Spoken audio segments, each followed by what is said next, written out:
프랑스 대혁명, 막스갈로, 박상준 옮김, 민음사. 오늘은 4부 25장을 읽도록 하겠습니다.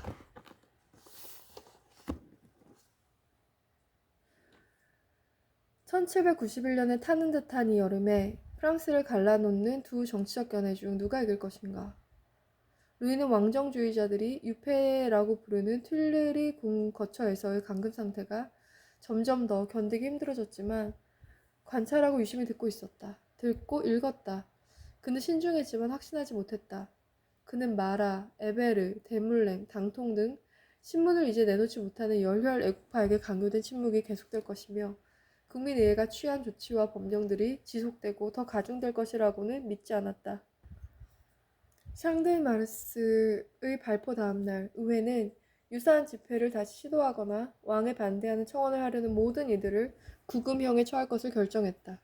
국민의회는 계엄령을 적용했다고 라파에트를 비난하는 사람은 고발을 당할 것이라고 공표한 국민의회 의장 샤를 라메트의 연설문을 거리와 교차로에 게시했다.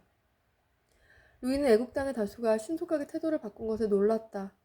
지난달에는 누갈 라메트, 듀포르, 바르나브 등 모든 혁명 도발자들의 말루의 왕정주의자, 심지어 모리 신부와 루아유 신부, 그리고 왕의 벗과 비슷하게 될 것이라고 믿었겠는가. 루이는 마리 앙뚜아네트가 라메트와 바르나브에게 편지를 쓴 것과 그들이 의회가 개정하는 대로 헌법을 승인하도록 왕비에게 조언하는 것을 알았다. 헌법 조문은 왕에게 중요한 권한을 위임하고 혁명이 완수되었음을 명시할 것이었다. 프랑스는 바닥에서 천장까지 온통 변하기는 했지만 왕국으로 남는 것이었다. 그리고 이것은 재헌국민의회에 의해 2년 만에 수행된 어마어마한 업적이며 국가는 질서, 평화, 인신과 재산의 안녕을 되찾게 될 것이다. 선출권자들과 피선출인들은 능동적 시민들이어야 하며 피선출인들은 그들 중 가장 부유한 사람들 중에서 선출될 것이다. 그들의 개인적이고 개별적인 이익이 자신들의 공적인 일에 연관시키는 만큼 그들은 공공의 일을 그만큼 더 돌볼 것이기 때문이었다. 그러나 왕국의 근본적이면 성스러운 법에는 등을 돌릴 법이란 것을 잘 알기에 루이는 헌법의 승인을 꺼렸다. 왕은 더는 신성권이 아니었다. 그는 프랑스인들의 왕이었다. 그리고 헌법에 대해서 실행 불가능한 불합리 덩어리에 지나지 않는다고 말하는 마리 앙뚜아네트에 루이는 동감했다. 그러나 루이는 신중하게 행동하기를 원했다. 그는 왕비와 그녀의 오빠인 레오폴드 2세 황제와의 비밀 서신 내용을 잘 알았고 그것에 대해 걱정했다. 마리 앙뚜아네트는 루이의 두 형제들인 아르투아 백작과 프로방스 백작 혹은 브루테유 남작 등 망명자들과 장단을 맞추고 있었으며 그들 모두는 유럽 군주들에게 프랑스를 시작으로 전 유럽에 퍼질 수 있는 이 불복종과 반란의 정신에 대해 걱정하기를 촉구하고 있었다.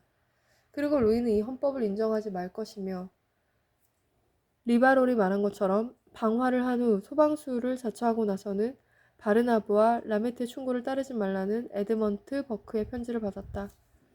전하의 상황은 인류의 이익에 관련된 문제입니다. 전하의 안녕은 침묵, 인내, 거절에 있습니다. 그러나 마리 앙뚜아네트는 걱정스러웠고 굴욕을 느꼈기에 인내하지 못했다. 루이는 마리 앙뚜아네트가 자기의 우유부단함을 혹독하게 비판함을 알았다. 7월 29일 그녀는 메르시 아르장토에게 편지를 보냈다. 내가 누구와 상대하는지 잘 아실 거요. 설득했다고 믿는 순간 한마디 말, 하나의 구실로 스스로도 예상하지 못하게 생각을 바꾸시오. 또한 이것 때문에 수많은 일들을 시도할 수도 없어요. 루이는 왕비에게 자신의 입장을 정당화하려 해보았다. 그러나 그녀는 신중하지 못했다. 망명자들은 외국 군주들에게 개입하도록 요청함으로써 왕족을 위험에 처하도록 하는 것이다. 마리 앙뚜아네트는 고집을 부렸다. 그녀는 무력이 모든 것을 파괴했어요. 모든 것을 회복하려면 오직 무력밖에 없어요. 라고 레오폴드 2세 황제에게 편지를 썼다. 더 정확히 다음과 같이 덧붙였다. 여하튼 외국의 힘만이 우리를 구할 수 있어요. 군대는 실종되었고 돈도 없어요. 어떤 인맥도 어떤 규제도 사방의 무장한 천민들을 억제할 수 없어요. 루이는 왕의 벗에 왕비의 말을 글자 그대로 실은 루아유 신부의 무분별함을 비난했다. 그는 왕비를 인용하진 않았다. 그러나 모든 이들이 그가 왕가의 생각을 표현하고 있다고 이해했다. 그는 이렇게 썼다. 우리는 외국의 힘 이외에는 어떤 자원도 없습니다. 어떤 대가를 치르더라도 그들은 우리를 구하러 와야 합니다. 그러나 모두 앞장서서 모든 걸 해결하려는 것은 황제가 해야 할 일입니다. 튠르리 주변에서 사람들이 분노에 떨며 국가 만세, 오스트리아니언 처단을 외치는 것이 그렇게 놀랄 일은 아니었다. 1791년 8월 27일 작센주의 필리츠 궁전에서 레오폴트 2세와 프로이센 왕 프리드리히 빌헬름 2세가 모여 프랑스 왕의 상황을 공동의 관심사로 선언했을 때 여론은 오스트리아와 프로이센의 군대가 국경을 넘을 것이라고 확신했다. 프랑스 요새들에 대한 해박한 지식을 갖춘 부의 후작이 침공 계획을 세웠다는 것을 사람들은 알았다. 그러나 진실은 그와 반대로 오스트리아 황제와 프로이센 왕은 모든 강국들이 만장일치로 동의할 때만 개입하도록 하는 조치를 취했던 것이다. 그들은 그때 그리고 그 경우에 라고 쓰면서 침략을 무기한 연기했고 당시 조건으로는 개연성이 별로 없었다. 그러나 루이는 이 게임이 왕족에게 위험하다는 것을 알았다. 망명자들, 왕정주의자들이 황제와 프로이센 왕을 구원자로 칭송하면서 팔레루야얄의 격앙파들의 증오를 자극했다. 아르투아와 프로방스는 카인으로 행동하고 있었다. 그리고 루이는 자신과 왕비, 아이들이 그 대가를 지불하게 될 이 최악의 정책을 걱정했다. 결과적으로 이 정책은 폐양클럽에 관련된 모든 의원들을 잃었지만 여전히 평회원 대부분을 유지하고 있는 자코벤 클럽의 입장만을 강화할 것이었다. 그리고 막시밀리앙 로베스피에르는 사람들이 의견을 경청함에 따른 인물이 되었다. 로베스피에르는 모리스 듀폴레의 집에 거처를 정했다.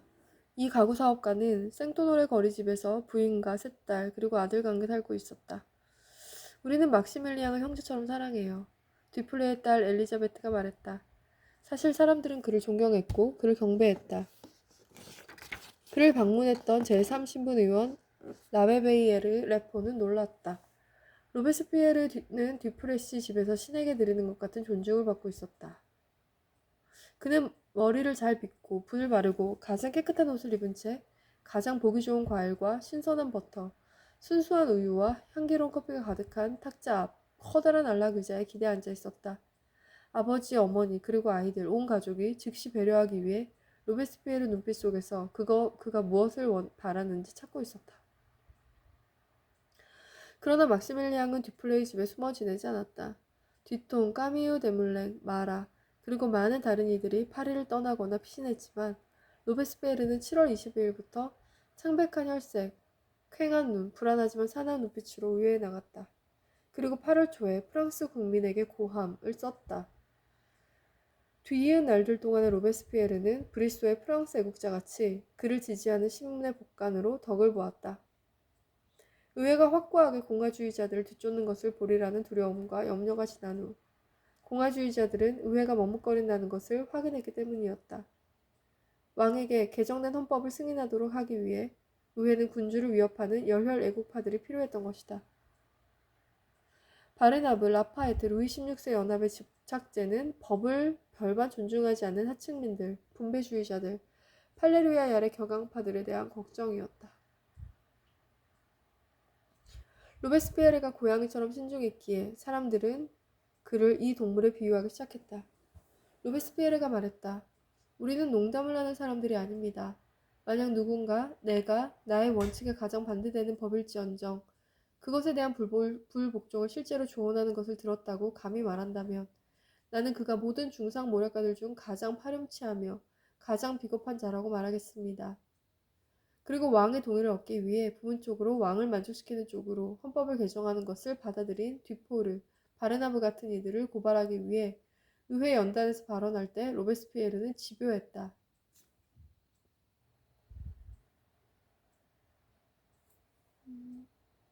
로베스피에르는 몇 주 전만도 여전히 자코뱅 당원이었던 폐양 당원들을 힐책했다. 나는 생각하지 않습니다. 막시밀리앙은 이렇게 시작했다. 이 의회에 왕군과 협상을 시도할 만큼 비겁한 이가 혁명에서 자신의 출세길만을 찾는다고 국가가 보는 앞에서 고백할 만큼 표리부동하고 조국의 적이 되는 이가 존재한다고 생각하지 않습니다. 방정석의 백성들은 며칠 전부터 의회 내의 모든 의사표명을 금지한 규칙에 맞서서 그에게 환호를 보냈다. 그리고 로베스피에르가 손가락으로 가리키며 덧붙여 말할 때 그 동의 소리는 배가가 되었다. 그 동의 소리는 배가 되었다. 이 의회에서 의견을 전달할 권리를 갖기 위해 개인들을 공격해야만 한다면 나는 개인적으로 바르나브 씨와 라메트 씨를 공격함을 선언합니다. 로베스피에르는 노예제 폐지를 거부했다고 그들을 고발했다. 그 당시 생더뱅그에서는 노예들이 반란을 일으켰다. 인권 선언문을 작성하고 수용했던 이 의원들은 노예제에 얽매인 사람들에게는 동일한 권한을 거부했다. 로베스피에르의 발언은 점점 더 동의를 얻었다. 그러나 나라가 안정되는 것을 보고 싶어하는 욕구는 엄청났다. 사람들은 구체제와 신체제, 왕과 의원들 간 화합을 꿈꾸었다. 사람들은 질서가 회복되기를 바랐다. 그리고 궁정과 온건파의 이해는 상보적이었다. 그래서 왕은 1791년 헌법에 대한 선서를 받아들였다. 1791년 9월 3일 왕에게 개정헌법을 헌정하기 위해 횃불 봉송자들을 앞세운 의원 60명이 마네주 회의실에서 튤르리 궁까지 걸어왔다. 그리고 다음 날부터 왕과 그 가족들이 거처를 떠나는 것이 허가되었다. 루이와 마리 앙뚜아네트는 마침내 미사를 드리기 위해 성의 부속 성당에 갈 수 있었다. 감정에 목이 맨 루이는 눈물을 멈출 수 없었지만 여전히 적대적인 군중들에게 또박또박 끊어서 외쳤다. 국가 만세, 헌법 만세. 루이는 승인은 하겠지만 마음속 깊은 곳에서는 이 헌법 조문을 받아들일 수 없었다. 그러면 거짓을 행하는 것인가? 그는 왕이었다.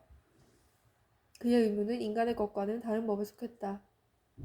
9월 13일 루이는 동의했고 의원들은 기쁨을 표하며 6월 20일 그의 탈출, 그의 납치를 돕거나 거기에 참여한 모든 이들을 풀어줄 것을 결정했다. 루이는 축하하러 온 대표단에게 부인과 아이들도 자신의 감정을 공유한다고 대답했다. 그러나 그 다음 날 의회에서 자기는 서 있지만 의원들은 앉아 있으며 여전히 모자를 쓰고 있음을 확인하고 굴욕감에 창백해졌다. 왕비가 중얼거렸다. 저들은 군주를 원하지 않아요. 우리는 매우 잘 지켜진 불충한 전략에 무너지게 되겠지요. 그들은 왕조를 돌 하나씩 무너뜨릴 겁니다.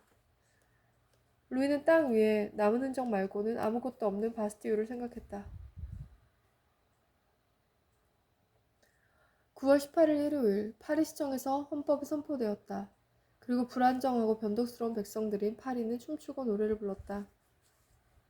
안정을 되찾은 루이는 튤르리에서 마요까지 갔으며 사람들은 그에게 환호했고 국왕 만세를 외쳤다. 사람들은 한 목소리로 왕의 이름을 바꾸어 사자왕 리처드라고 불렀다. 오 루이, 오 나의 왕. 당신의 친구들이 당신을 둘러싸고 있지. 우리의 사랑이 당신을 에워싸고 있지. 왕비도 환호를 받았다. 그러나 왕과 왕비가 마차로 떠날 때 한 백성이 뛰어올라 문에 달라붙어 온갖 몸짓을 해대며 국왕 만세를 외치는 사람들에게 절규했다. 아니에요. 그들을 믿지 마세요. 국가 만세. 9월 30일 재헌의회의 마지막 회의였다. 왕도 참석했다. 왕은 선언했고 그는 프랑스인들의 왕, 입헌 군주이기에 의원들은 모자를 벗고 기립해 있었다. 그들은 또박또박 박자를 맞춰 말했다. 국왕 만세, 국가 만세. 루이는 자신이 백성들에게 사랑을 받을 필요가 있다고 대답했다. 루이는 자기 자리, 왕자가 아닌 안락 의자일 뿐인 자리 옆에 놓인 벽보에 적었다. 혁명의 만기가 도래했도다. 국가는 행복한 모습을 되찾기를. 의원들이 회의장을 떠날 때 한 무리 시민이 페티온과 막시밀리앙 로베스피에르를 둘러싸고 환호했다. 사람들은 그들이 순전한 의원 둘이며 부패하지 않은 입법자라 말했다. 그들의 머리에 시민의 참나무관을 씌웠다. 그들의 마차의 말을 풀어내고 그것을 끌려고 했다. 페티온과 막시밀리앙은 반대했다. 내가 볼 때 로베스피에르가 말을 시작했다. 그는 멈추었다가 다시 말을 시작했다. 나는 혁명이 끝났다고 믿지 않습니다. 프랑스 대혁명 막스 갈로 4부를 읽었습니다.